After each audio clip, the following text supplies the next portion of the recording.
must admit that I spent last night till 3 a.m. reading the book, Srinath. Wow. Yeah. So lots and lots of questions, but I think the first one, and it's very interesting, from the audience perspective, what prompted the idea of this book? When I started reading it, the question in my mind was this written from a place of optimism or pessimism? Was it that sense of frustration that sometimes all of us get into? I mean, I eventually have finished half of it, I must admit. It's clearly a dialogue starter, to my mind. But I want to know, where did you guys start from? Sure. I think a book on public governance is a very boring, dry topic, right? I mean, why write on public governance? Typically, we expect bureaucrats or think tanks or academicians to write or read about public governance. But guess what? 1/6 of world's humanity is in this country. And when we look back, I said, I've been fortunate to have been educated, born educated, and having made my name and wealth in this country, despite all the idiosyncrasies and challenges that we have. Today, it's great to say all the hashtags, right? Digital India, Startup India, promotion, entrepreneurship. But my generation did not have most of those advantages. We came up despite everything. And I said, it doesn't mean that everything is good and all is well. So somebody has to ask those questions. All of us have ideas. If we shy away from public policy, by the way, I'm not a think tank guy, I'm a corporate guy. And we all know, we have all lived and probably live with shades of gray. And that's a dilemma that, if you write a book, it'll be very salacious, all our experience, which we can't afford to be in that space. But we must question. And I wanted to write a book, basically, this is a journey with other co-authors. And each of us have a different motive and different stage in life. I've been asked this question, you're too young to write a book on public governance. Yeah, he's been asked that question by somebody pretty senior in the business domain. Yeah, and my point to him was this. I said, I'm very proud of the journey that India has given us, all of us. But it doesn't mean everything is right. We have to raise those questions. And why is it that we are able to send rockets, low-cost rockets to space, yet we can't fix potholes on the road? As basic as that. So we'll have to start questioning everything that is out there. And for me, it is a very, very personal journey. Because what do I tell my daughters of saying, what is it that you do in life? It's not about the name or the money or anything else. It's about that you stood for something. It is purpose. And that was my motivation to say, let's relook at India, relook at Bharat. It's not a journey of a name, fancy name like Bharat, but it's been a civilization. There has been tremendous efforts that our ancestors have given us. COVID, for example, suddenly cleaning our hands, sanitizer. Guess what? Our traditions always had that. Wash your feet when you walked in home, clean your hands. And yet, we kind of put a SOP and protocol. We said, hey, it's fancy, right? So we are saying that look back, our traditions and native intelligence has a lot of intelligence. We have forgotten that wisdom. No, the other is the book title. It says Time for Bharat. And these days, and I can vouch for this personally, whenever there's a conversation inside a corporate boardroom, it's India versus Bharat comes up.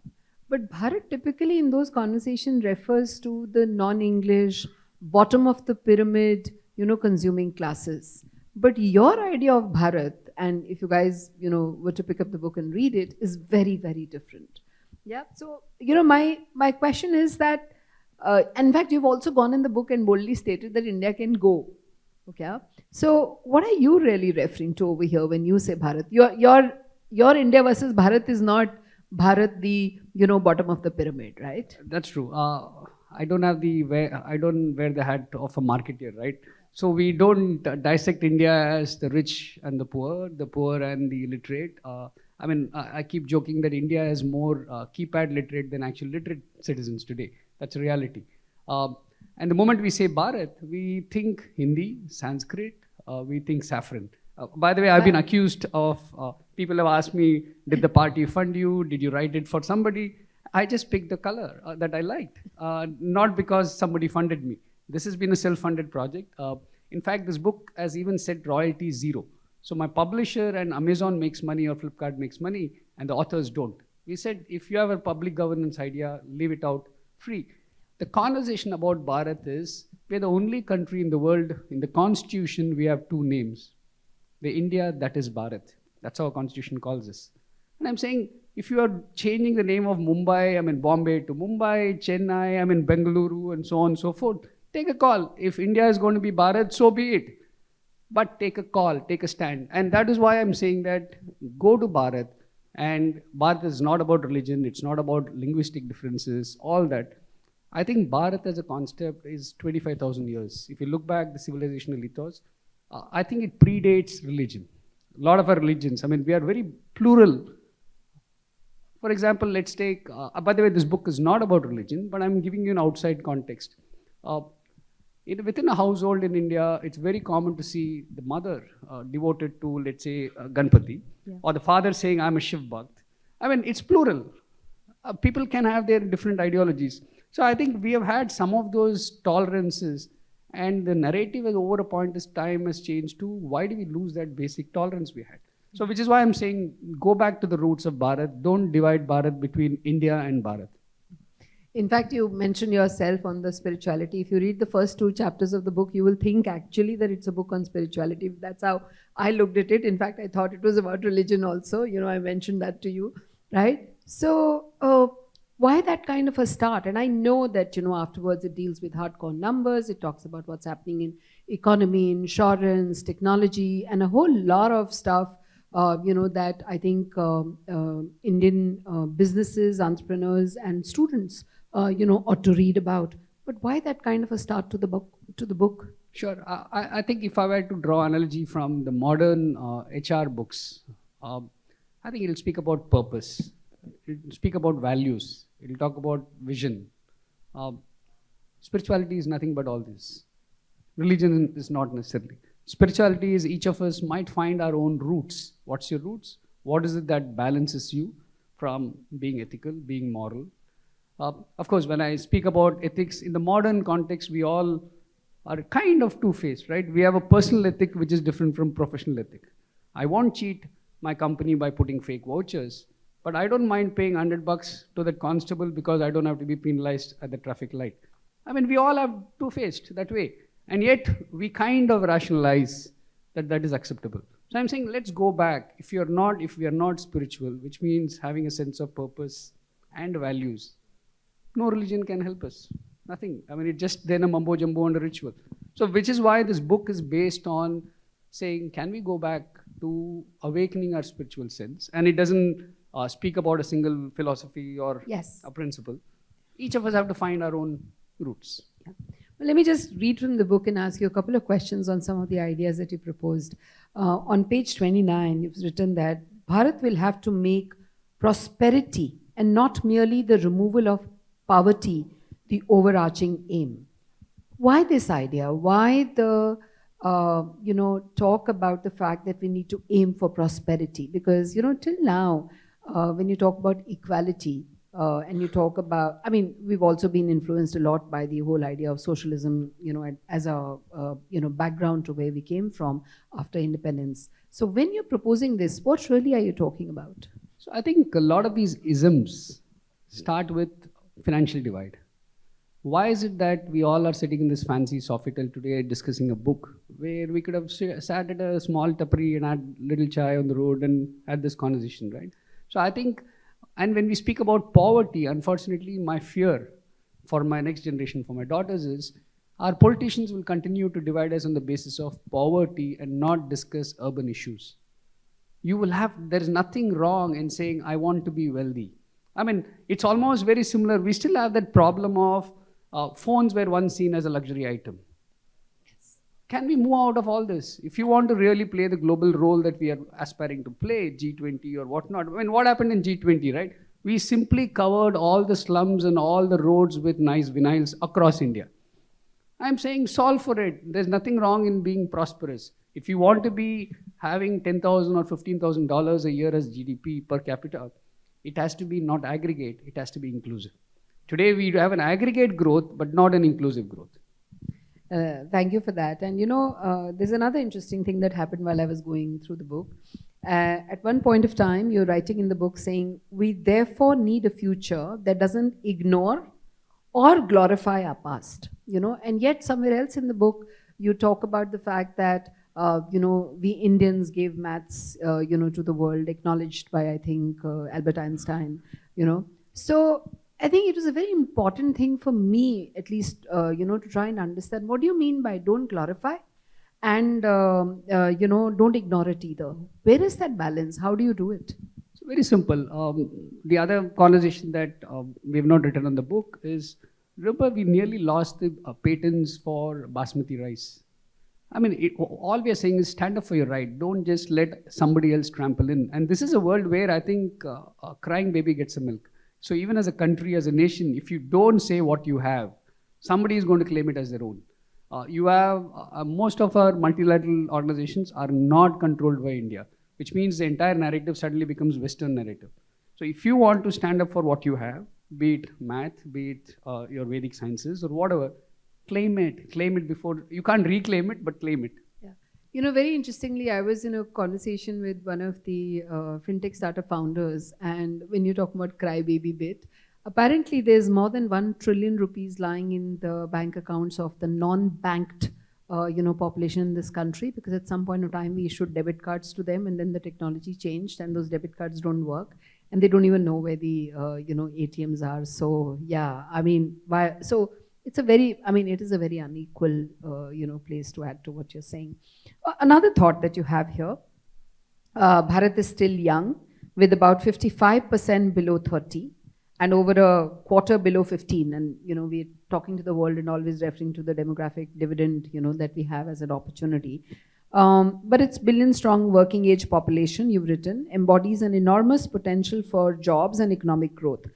But it cannot grow without inclusion. You already mentioned, inclusion of one kind. What other kinds of inclusion are we talking about here? So I think it has to cut across everything. We generally speak about gender. I mean, Anita spoke about gender. And I think we pick fancy to something. I always call it flavor of the season. Every 2 or 3 years, our policymakers or politicians keep changing that flavor. And I'm saying flavors can change, but basic necessity. Look at society. Across, it could be gender, it could be orientation, it could be an ideology, it could be religion, it could be anything. Why is it that you are different from me? We're all equals. I mean, if you were a believer in God, they say we're all equal in front of God. But the fact is, we're all living things. And nothing is in our control. I mean, COVID for me was a wake-up moment. I knew friends who had millionaires and billionaires, couldn't get access to oxygen tent, couldn't get a doctor. I mean, if that doesn't change your mind about being equal, I mean, you really don't deserve a conversation at all. Yeah, but we in India have a very poor memory of some of these things, and I sometimes wonder if we forget it. Sorry to sound a bit cynical about it. It's interesting that during Anita's conversation also, the issue on reservations came up, and so coincidentally, I also highlighted, that as a question to ask you. So this is very interesting and a very, very new idea.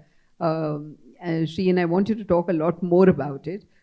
This says the scrapping of all reservation quotas must provide education and skill development to all economically weaker sections, whether they are SC, ST, OBC or not, or, kind of a thing. So you're actually proposing in the book that, the reservation, the way it exists today, should be removed. Now, this, of course, you've also admitted here, this requires a visionary governance process led with political willpower and policy tenacity, to remove caste as the basis of identity and, of course, obliterate poverty. I want you to talk more about it from 2 areas. One is, why do you believe this will work? And 2 is, can it really be done? So the second one, can it really be done? I think so, if there's an intent. We have shown so many things that were possible in the last 5-6 years. It is about intent. It is also about context. Affirmative actions give reactions. So I always call that, what do our decision makers not only in the political sphere, but also in corporate world, we have to keep motion and action. I call it the new M&A.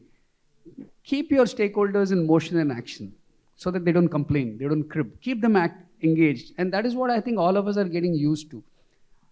So if you say that I am going to give next 10 years by which the current generation or the middle of the generation would have got its education, and reservation policy will end and it will be applicable only for economically weaker. I mean, why do you need a reservation policy for a moment? Somebody who could not afford access, ability to pay for it, that's it. And keep it open for everybody. Don't make it gender based, don't make it caste based, community based. We think we are moved away from caste and community, and I can tell you it is still very much alive across our country. I've stopped being shocked anymore when somebody asks my surname. I've been preached for not having a surname. I've been preached for not thinking about my religion. And these are people who don't know me from Adams. I don't know them from the previous day. But I think it's almost a birthright that people take when it comes to caste, religion. So if you don't put an end to it, when will it? And how do we call ourselves literate? Literate, I mean, I think education and literacy have no correlation at all. We'll have to wake up. And the fact that, well, we've had the reservation system in place for more than 50 years now. It should have worked by now if it was to work. I think it worked for politically. It didn't work for the society. I think we have to accept that compulsion. Okay. You also have a quote here from Sadhguru, which says, "A great nation is produced by great people. We cannot develop humanity.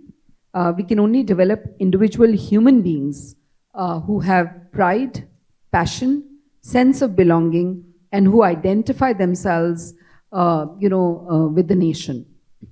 I say this with a sense of cynicism. The ideas in the book are great. If they are discussed and even some action is taken, I think we'll see huge progress. And our Prime Minister is also, talking about Amrit Kal, and a lot needs to be done, in the next few years. Do you think it will get done? Good question. I think let me answer this. The very fact, the dress code that I'm wearing in, I think 10 years ago, I would not have worn this for a formal meeting at all. I would have been probably in a Western suit and a tie. But somewhere we saw the Prime Minister taking that leap until then, the leaders were not fashionable and boring, right? You said that take pride in your country.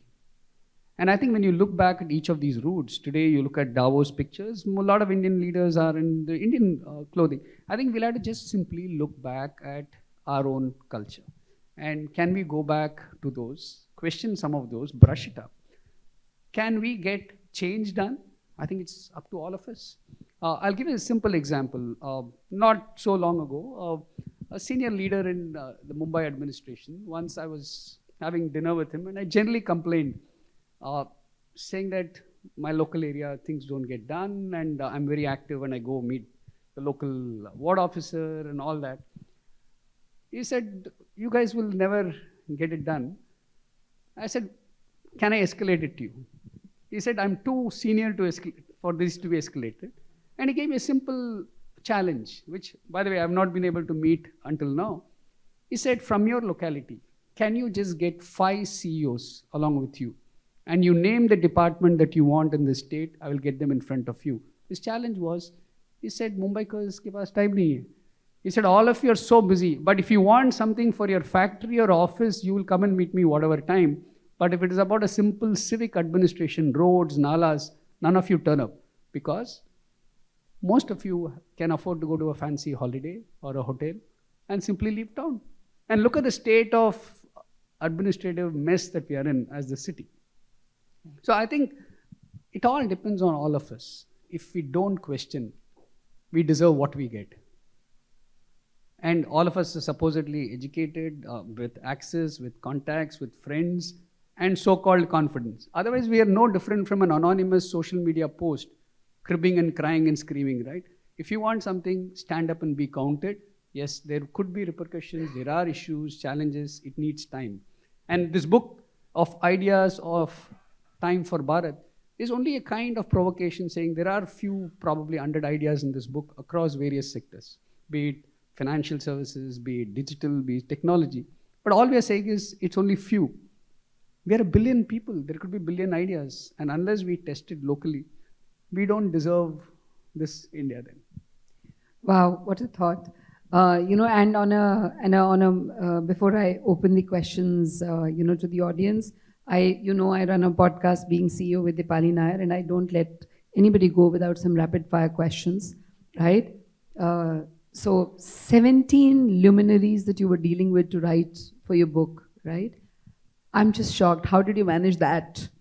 I think thanks to COVID, I think everybody was more empathetic and patient. So you just figure out that a lot of times things don't go our way. For example, deadlines. You would think, I want this article to come in on this time and won't happen. You just realize that some things are not meant to be. We had 4 more people who kind of dropped out during COVID, kind of health incidences at home. You just realize, make good with what you have. Keep nudging, and every individual is different. I mean, we have to learn that people are different and they need different approach. And how do you find time for doing all this? You do your own op-eds, coordinating, this book, and I know that you've had your share of, health issues personally or, in the family. How do you find the time? Trick. I think passion. I think if you are passionate about something, you will always make time. I think this time is the biggest convenient excuse we give most of us. For example, for those who don't know, from a reverse mentor many, many years ago, I gave up a computer. I have not used a computer in the last 9 years. This book was done on my phone. I type all my op-eds on the phone when I walk. So I realized that if you really want to do something... He can type without looking at the phone. So you just realize that if you really want to do something, to me that's maximizing time. I'm finishing my morning walk, that's a great 1 hour, fresh thoughts, no disturbance, and I type on the phone. I don't dictate because I also figured out I'm not a good editor. I'm a thinker and a writer, but if I were to dictate and I have to re-edit it, it kind of upsets my rhythm. So you'll have to figure out what works for you, and then rest is magic. Thank you, and that was fantastic talking to you. And I am going to finish the book. It was very, very interesting. Any questions from the audience here? I know. I saw that. I saw that on the screen. And we will have to keep an eye on the timer as well at the same time. Can we take 2 questions? We'll take 1 question. Okay. I'll just give the mic to the gentleman. Thank you so much, Mr. Sridharan. I appreciate your views. On the reservation part, I'll just be very quick with few feedback. I just had a conversation this morning with my wife. Just this morning before leaving this seminar, I told her that I would love to donate my body after my death, only for the medical students who have not taken the seats on the reservations. That should be done by my wife. Second is, I don't think so, and I love your optimism on the reservations to be curbed but I don't think so it will happen until next 100 years or so, because politicians are here to stay. So I'm not sure, and definitely I'm going to read that book to see your views, in depth on that one. But do you really think, I know you probably might have read in the book with some thoughts, but do you really think with that kind of optimistic views, this reservations is going to really change, or it's just for the sake, for enlightening few hundreds, probably who would forget in a month's time what they had read from your book? Sure, I think straightforward. I believe each of these ideas that we have presented are doable. It won't happen overnight. And the intent is also very simple. It may not happen in my lifetime. But unless you keep asking and challenging the status quo, it will anyway never get done. So, for example, COVID warriors, the way we fought COVID, remember, we all have forgotten. We also banged the thali plate, right? But ultimately, it was vaccine which kind of helped us. But it is sense of optimism. Imagine a nation standing on the balcony and doing this. Do we then delude ourselves? No. So I think we will have to try what works. Otherwise, we will not be land of snake charmers and magicians and tantrics also. The point, I think, the core point which I think Sridharan is making is that till such time as there is prosperity, this issue of reservation will come up. And as long as society is very unequal, his point will be valid. But unless we move towards a society where the resources are distributed equitably, I would not use the word equally, but equitably, but that's the ideal state. So once that happens, only then you will be able to get off the reservation thing. And we must have a time frame, maybe 2 decades.